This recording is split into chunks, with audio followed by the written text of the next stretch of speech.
think the colostrum issue was one of the biggest things I had to push for on the farm, and I think most of that sort of information was where I had to put the research in. So I did a lot of research on the internet and from whatever source I could get really, and then I had to sort of almost lay it out in front of the guys and say, because we were sort of working with farm manager and farm staff, and say this is why the calves need to have this colostrum.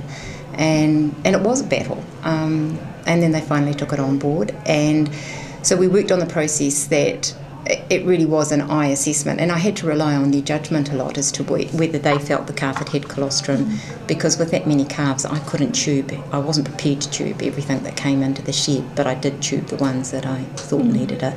And it was really, really good when the science started coming out about just how important colostrum was, and the science about explaining to the guys, that you only had that very, very short window of getting that colostrum in that first 6 to 12 hours, and within that first 6 hours before that intestine closed over and those molecules weren't going to get through anymore. And it was a hard battle, but it was just so worthwhile. And I think it's important to get it just from the cows that have come in that day. Yes, absolutely. Yep. Yeah, not mix the colostrum. It's that first two milkings. Yeah. That goes straight into the calves. We have a standard order in my cow shed that I need colostrum from 2 cows that have calved that day. So I always have that very first colostrum on hand, and I like it warm, and it just goes straight over into the calf shed to feed anything that's new that's come in that night, and they go all round and have the opportunity to drink, and if I think they're too weak, then it just gets tubed straight into their stomach.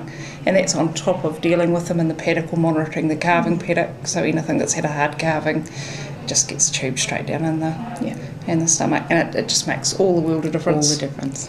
I think that is one of the most important things is the colostrum. And the thing is, you don't see it straight away. It's at about the 10-day mark.